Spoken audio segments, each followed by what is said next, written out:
Hi, I'm Joe Palvino, and I'm a home brewer. In this video, I will describe in great detail an entire all-grain brewing process, or as I like to call it, from grain to glass. But before I start, I want to describe a little bit of how this video is laid out. Part 1 is the overview. This is where I'm going to review a basic brewing recipe and introduce you to my basement brewery and all its components. Part 2 is the mash. The mash is where crushed grain is mixed with hot water in the mash tun. Enzymes convert starches to sugars.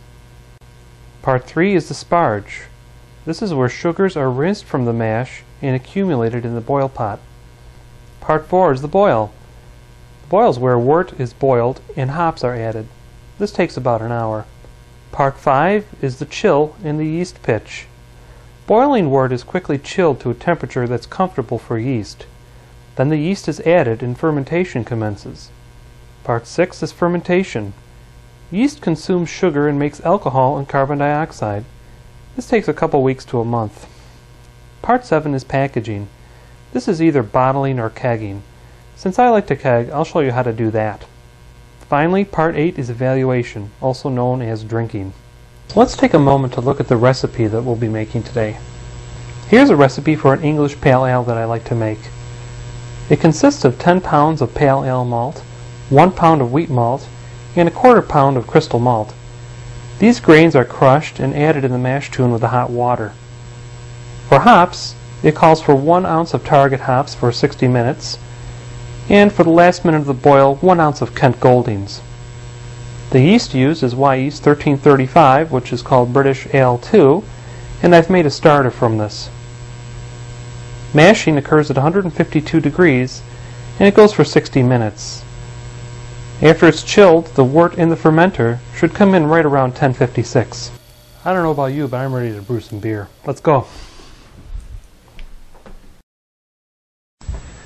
This is my basement brewery. The brew rack consists of 1.5-inch square steel tubing that's been welded and painted. It's fired by natural gas, and I have 2 burners that have been modified for natural gas pressures. This is the hot water tank. This is where strike water is heated and also sparge water. It travels through this tube and is combined with the grains here in the mash tun. After about an hour, the enzymes have converted starches into sugars. And the sparge water rinses the sugars from the mash tun, where it's pumped into this, which is the boil pot. Over here it's boiled for about an hour, hops are added. Then it's cooled and passed through a counterflow chiller into the fermenter where it's combined with the yeast. I want to take a moment to show you 2 very important components. First is the mash tun.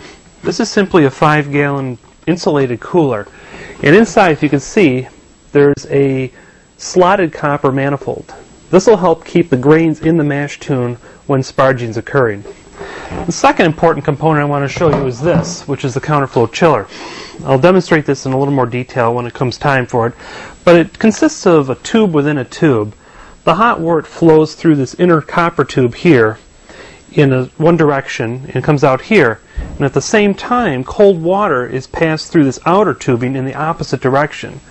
When the 2 liquids pass, they exchange their temperatures. This results in very cold wort coming out on this end, especially in winters.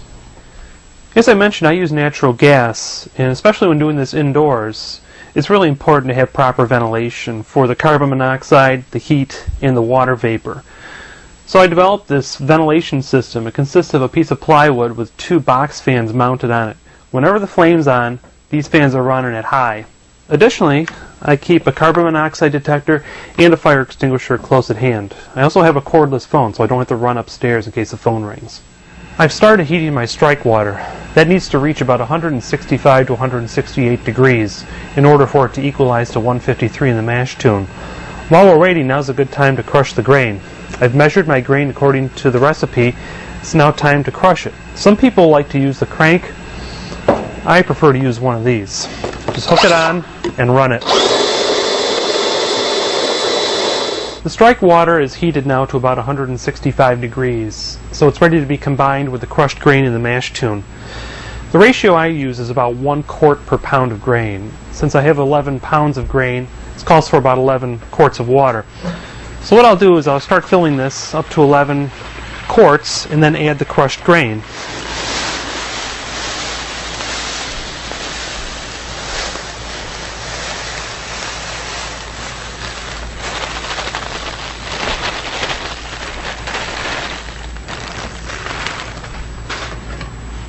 and stir.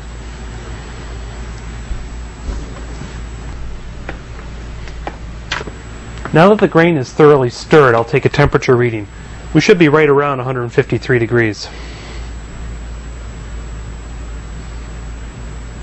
Yeah, we're pretty close at 152. So now I'll let it sit for an hour. Starch conversion is complete. So what I'm going to do is rinse the sugars from the grain, which is called sparging, and transfer them into the boil pot. To help out with that, what I'm going to use is this March 809 pump in the enclosure that I built. Before we do that, I want to get the grain particles out of the manifold at the bottom. So I'll be recirculating this back into the mash tun. The water over here is heated to about 175 degrees. That'll be used to rinse the sugars out and put them into the boil pot. So what I'm going to do right now is give it one final stir and then recirculate. When I recirculate, I'm going to use this ordinary coffee can lid so that the sugary water being introduced back into the mash tun doesn't drill its way through the grain bed. Instead, it's going to hit this and disperse out. Same's going to hold true when I use the Sparge water from the hot water tank as well. So what I'm going to do here is move my hose over to here, open up both my valves,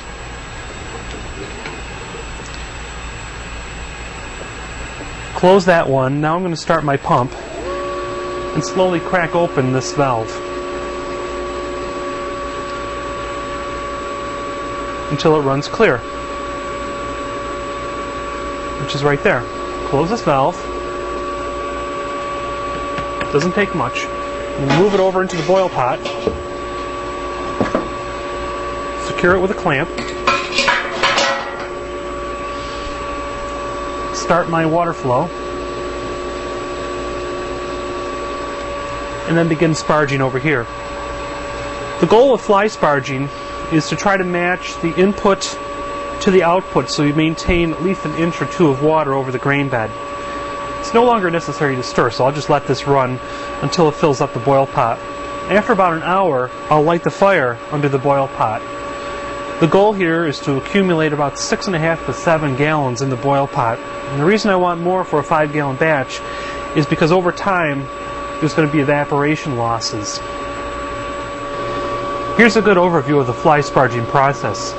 My hot water is coming from my hot water tank into my mash tun where it's being distributed by the coffee lid, and it's being pumped through the pump into the boil pot. The goal again is to keep an equilibrium between your water in and your wort out. I've collected about 7.5 gallons, so I'll shut off the pump now and bring this to a boil. Once it comes to a boil, it's time for my first hop addition. In brewing, a lot of time is spent waiting for the next step.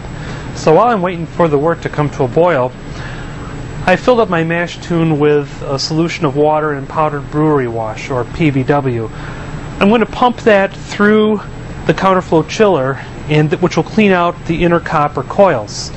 So all at once I'm going to clean out my mash tun, my pump housing, and the inner coils of my counterflow chiller. We'll let this run, then I'll rinse it out a few times. At that time, the wort should be to a boil. My wort has come to a boil, so now I'll add the hops that go in for 1 hour. These are typically the flavor hops. 15 more minutes left in the hour-long boil, so at this time I'm going to add 1 ounce of Irish moss, which is a fining agent. This will help clarify the beer. There's 10 minutes remaining in the boil. At this time I'm going to sanitize everything that's going to come in contact with the chilled wort. What I've done is I've put everything inside this barrel, which is my fermenting vessel. I have in here a funnel screen, and my 3-piece airlock. To sanitize, I'm going to use a solution of iodine and water in a spray bottle. All I'm going to do is spray everything in here really thoroughly, and the lid as well, close it up for about 10 minutes. Then I'm going to rinse everything out.